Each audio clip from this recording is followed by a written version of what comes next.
Hello there, Ray here, and in this video we're going to be looking at some cool discoveries that we made during our snapshot stream.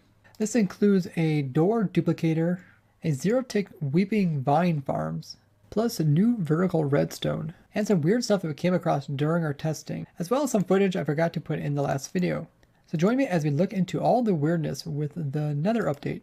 So if you have a block and the door is on top of a block and you break the block, it drops 2 doors. So I made a simple door dupe just using a trap door. Every time the trap door is sitting flat, you're able to place a door on it.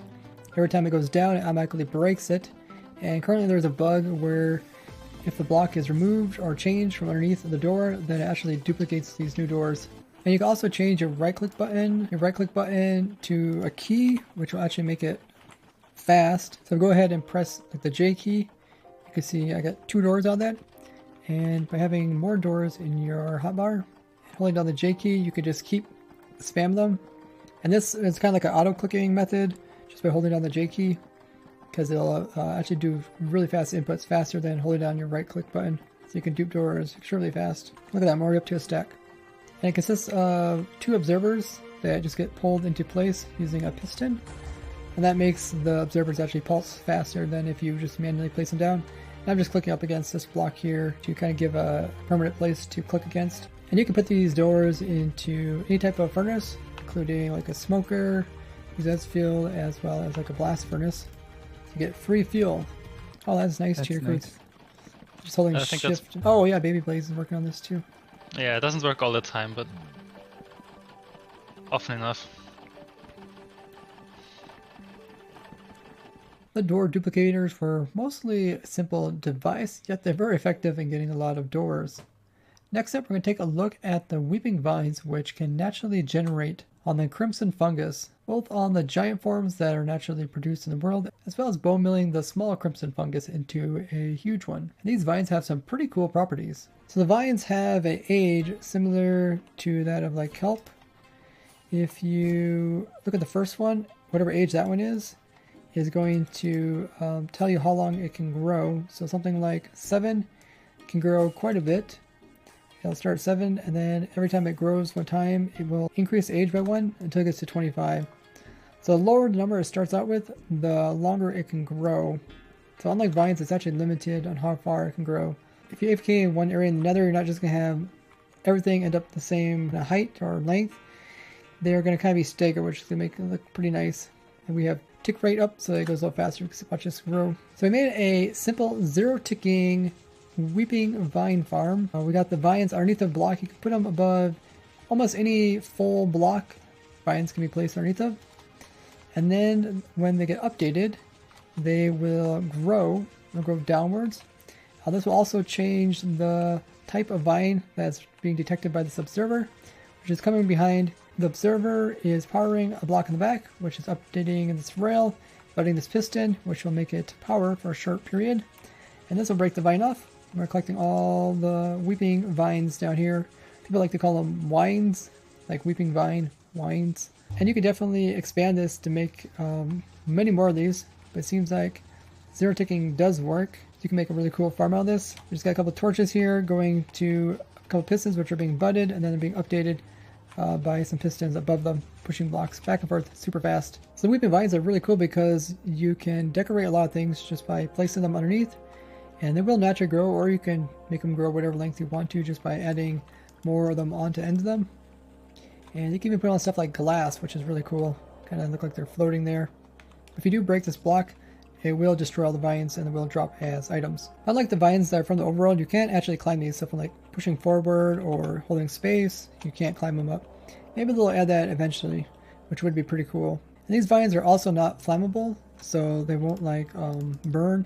Yeah, anything that has like a full block, bottom block, they can be placed on, so even something like a slab works just fine. So if you use something like a bottom trapdoor, you can place them on there, but if you open this, then it's going to update them. They're all going to break off. What did you do, Johnny? So you replaced the older vines with younger vines. You first put in a bunch of vines, and then once it's kind of where you want it, then you break and replace them with newer vines. That is a really cool trick. You can kind of give like a particle effect look. You can also, if you're fast, you can also switch out this block with another type of block, and we'll update it. And that's why it allows us to be able to do zero ticket. So you got a redstone block going back and forth between two pistons. Whenever it powers them, it pushes it away, so it moves extremely fast, back and forth. And this is updating the one vine you got underneath. And then you have a piston underneath, which is also being powered for a very brief period, which is breaking the vine off. That is very, very fast. It should be about 1 every second. So all you really need is a collection system to pick up the weeping vines. So you have the redstone blocks going back and forth, updating this, which will extend, and it will send a brief signal over here, which will push them back. And once they go back and forth, they just keep it up. That is really nicely tileable. It's like really easy to understand too. It was a lot of fun making those weeping vine farms. Moldfolk even made one that had weeping vines on the bottom as well as bamboo on top. So you kind of got two different things zero ticked at the same time. He might have a video about that on his channel. Next up, we take a look at some vertical instant wire that was introduced with some changes to do with the walls in Minecraft.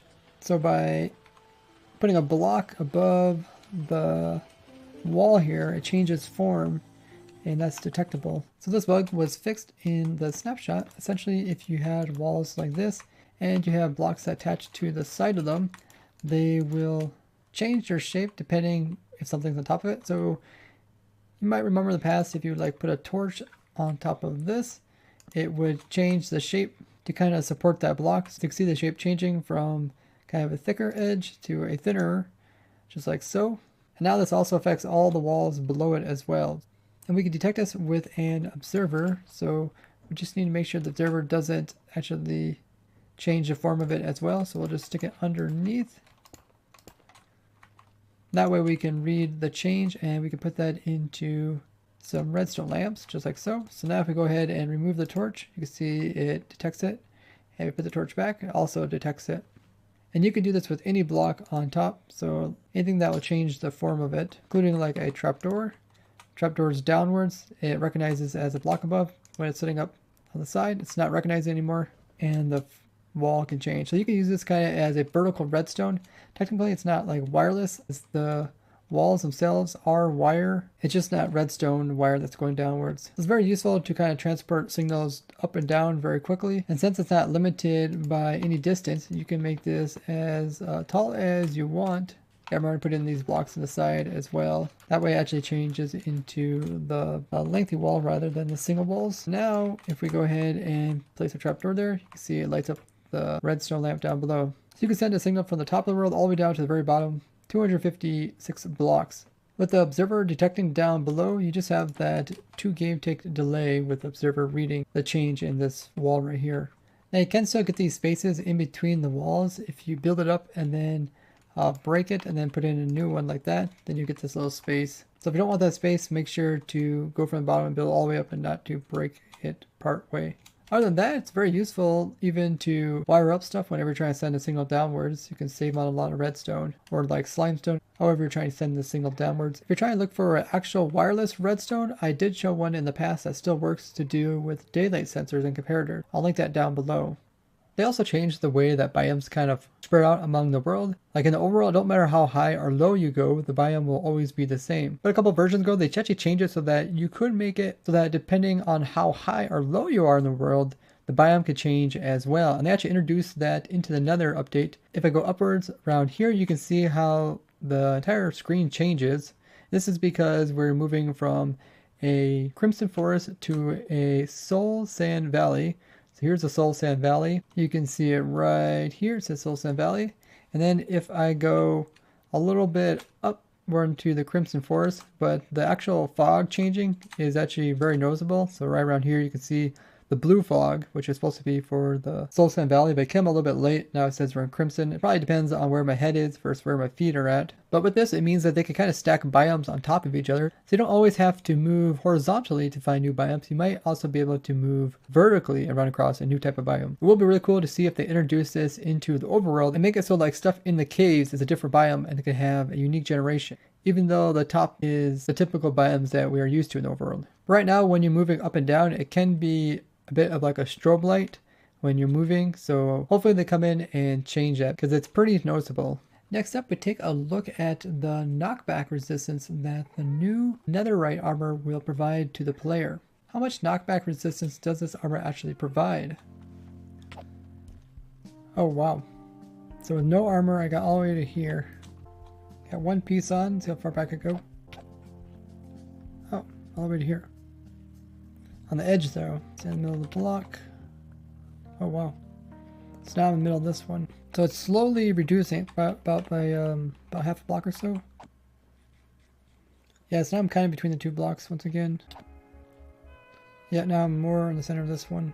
So we can see as you add more pieces on, it does reduce the knockback, but not by a lot. That was a knockback 2 sword. But normally knockback 2 goes, what, 6 blocks? Now it reduced it down to 4 blocks. So it helps a little bit. Not like super OP. Now they change it so that you can mine up pistons more easily by using a pickaxe. So using your hand is kind of slow. See how slow that is. But if you come in here and use a pickaxe, it is considerably faster, and the new pickaxe is how fast that is. Wow, that's going to be very useful.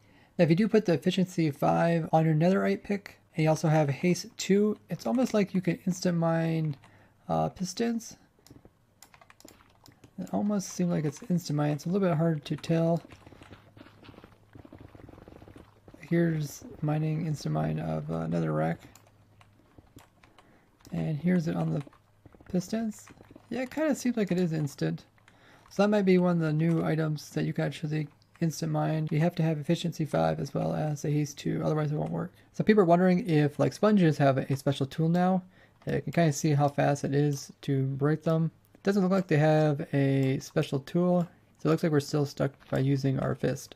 Beacons are another block that doesn't matter what type of tool you use, they break at the same speed, and I don't seem any of the new weapons help with this. You can't update non-diamond stuff with the netherite ore, so you can't use it on like tridents, that doesn't work, shields don't work, everything kind of similar, like elytras, that stuff doesn't work.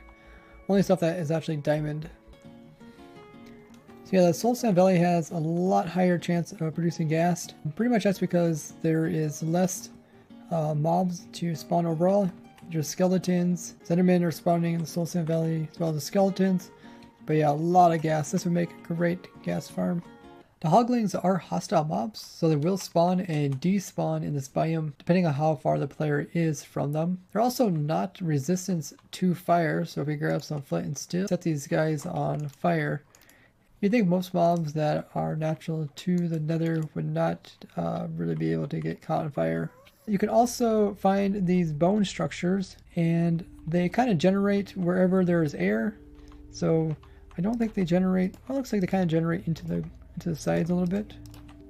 But there is currently some bugs which will like duplicate them on top of each other. Manrock found one of these structures that was duplicated 4 times on top of each other, which is really strange.